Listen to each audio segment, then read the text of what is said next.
right, so you saw the seed starting mix, and if not, go ahead and check that video out. I'll leave a link to that in the description below. You probably see it in the cards up here. You also probably saw me prune my tomato plants. If not, again, go check that video out and then come back here. So during the pruning, we ended up with a bunch of tomato suckers. Now here's the deal. I'm actually quite a ways behind on our gardening this year. I'm a good solid month to 2 months behind easily. So to make up that time, I could go out, I could purchase starts and get going. That way I just kind of skip the whole seed starting process altogether. Or I can use the suckers from my existing tomato plants to make more. And it's really easy.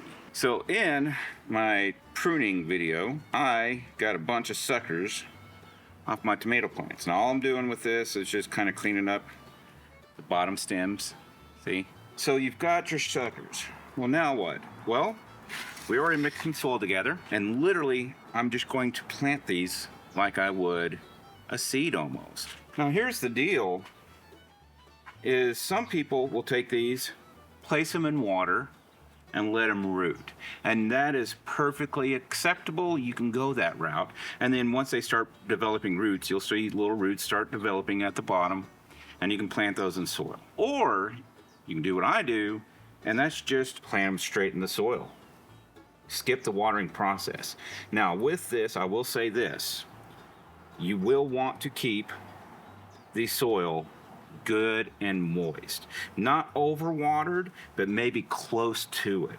But what this will do is it'll allow this roots to form in soil, so there's no need to root them in water, then transplant them. You're just going to put them straight into the soil, and when they're ready, in about 10 to 14 days, these will be transplanted outside, and they will be just fine. And literally, that is all there is to it. You cut your suckers off, trim any bits that you need off to give you a good solid stem.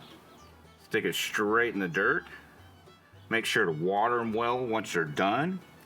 You can take them inside, put them under a grow light, and in 10 to 14 days, you'll be transplanting them. Well, technically you'll be hardening these off and then transplanting them. And that's it. Now, when you first put these in soil, they may look real wilty. Don't be worried, they will pop back up. I first put these suckers in the dirt on Saturday. This is now Wednesday, so 4 days later, and they're already perking back up. And this is the following Saturday, a full week later, and as you can see, they are looking just fine and growing really strong. Yes, that is actually it. Cut your suckers off, clean up any little extra growth. You put them in your soil, you put them under a grow light for 10 to 14 days, you harden them off, and you transplant them, and now you have more tomato plants. And the cool thing is this, so far, in my experience, will work with any tomato plant regardless of what type it is. It could be a Roma, it could be a cherry tomato, it could be a Cherokee purple. They grow the same way. So thank you for hanging out with me today. This is a really quick video. Make sure to hit that subscribe button, hit that notification bell, give us a thumbs up. If you're interested in where I get my starting trays, literally I get these off of Amazon. I will leave a link down below. I buy them in like 10 packs. Otherwise, thank you, and we'll see you on the next one.